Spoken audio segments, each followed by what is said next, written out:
Cette vidéo contient du spoil. Si tu n'es pas à jour dans les scans de My Hero Academia, je te déconseille fortement de la regarder. Pour les autres, bonne vidéo.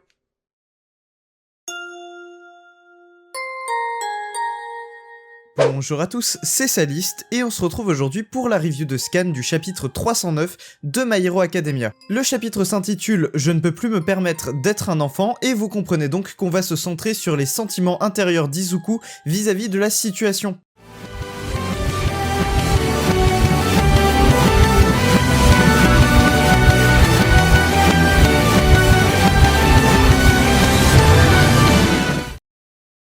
Le chapitre s'ouvre sur des élèves de Ketsubutsu qui voient Izuku dans le ciel avec Muscular. Ils étaient venus en renfort mais voient l'évadé comme ils l'appellent, donc Muscular, partir avec Izuku attaché contre lui. On voit notamment sur la page suivante les civils qui refusaient de coopérer avec les héros aider Shindo à se remettre de ses blessures et à l'emmener à l'hôpital. Izuku ramène donc Muscular au commissariat de police le plus proche et part sans donner d'explication aux policiers, laissant juste Muscular aux mains de la police. On peut même le voir dire « Voilà qui marque notre 4e capture », on peut donc en conclure que avant Muscular, Izuku a arrêté 3 autres vilains que nous n'avons pas vus. Cela dit, peut-être que ce n'est pas Izuku qui a arrêté les vilains en question, mais comme il l'indique ici, notre 4e capture indique qu'il est accompagné de quelqu'un d'autre, ou du moins de plusieurs autres personnes. Et c'est sur la page suivante qu'on comprend qu'il est accompagné de All Might. On apprend d'ailleurs grâce à l'intervention d'All Might qu'Izuku utilise un nouvel accessoire spécial pour protéger ses bras des impacts. Mais on apprend également que si il utilise le One for All à 100%, cet accessoire qui n'est qu'un prototype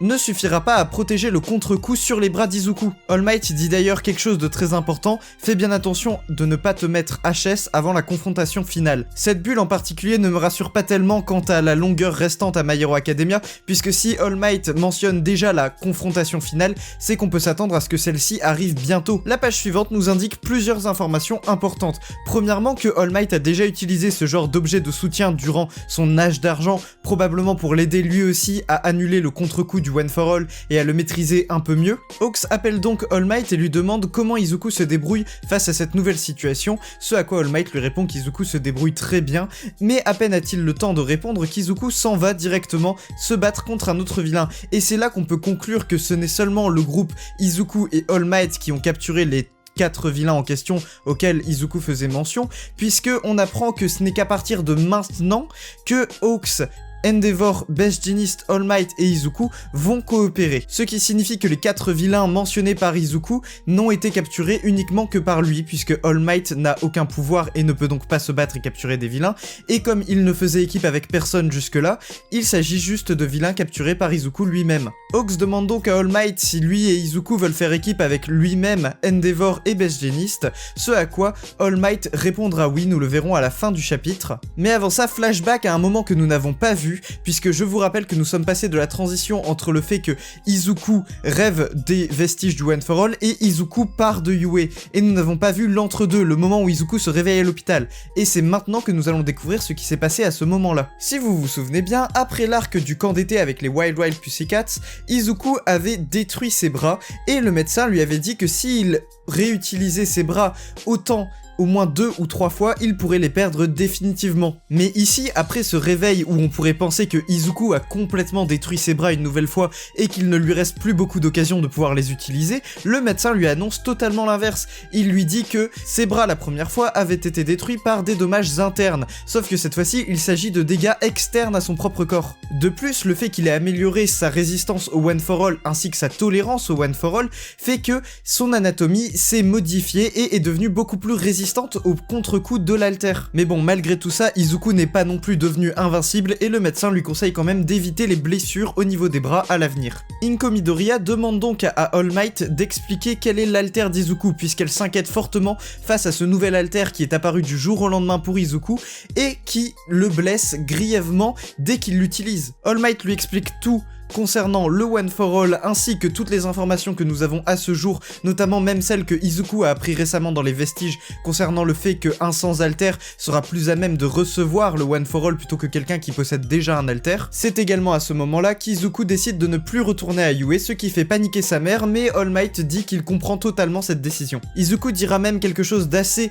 intéressant, il dit si Shigaraki atteint sa forme parfaite plus tôt que prévu, sous-entendu Shigaraki va continuer d'évoluer. On sait que Mirko Mirko avait mis un terme à la transmission du All for One de All for One vers Shigaraki lorsqu'elle avait attaqué le Dr Ujiko et le labo. Shigaraki n'était donc qu'à 70% environ de la progression du All for One à travers son organisme et ne s'était pas encore habitué à l'alter, ce qui le laissait avec certains défauts. Cependant, on peut imaginer que All for One ne s'arrêtera pas là et essaiera de mener son plan jusqu'au bout en continuant la transmission à Shigaraki. Inko n'approuve pas la décision d'Izuku de quitter Yue et d'aller se battre contre tous ces vilains qui l'ont mis dans un état pareil, et c'est là que le titre du chapitre prend selon moi tout son sens.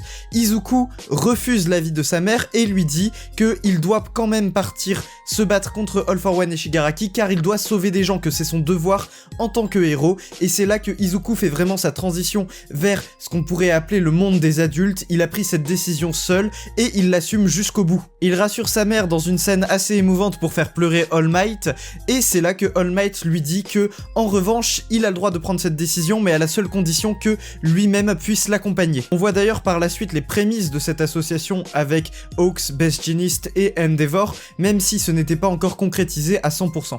On apprend aussi que le fait qu'Izuku soit en dehors de Yue n'est pas seulement pour arrêter les vilains, mais aussi pour appâter Shigaraki. Comme le dit Best Jeanist, cela a des chances de ne pas être très efficace, mais finalement la seule chose que Shigaraki et All for One recherchent, c'est à mettre la main sur le One for All, donc qui comme meilleur appât que Izuku pour réussir à les faire sortir de leur tanière. On revient à l'hôpital où l'on peut voir Izuku du coup juste avant de partir avec All Might aller voir Grand Torino, ce même Grand Torino qui lui donne sa cape et Izuku qui lui explique qu'il a parlé à Nana. On peut même d'ailleurs en déduire que il a raconté à Grand Torino tout ce qu'il a dit à Nana concernant sa décision vis-à-vis de Shigaraki. Ce à quoi Grand Torino lui répondra dans la VF que j'ai à ma disposition: quant à toi gamin, ne t'entête pas trop à vouloir te venger de Shigaraki, la mort peut également être une forme de salut.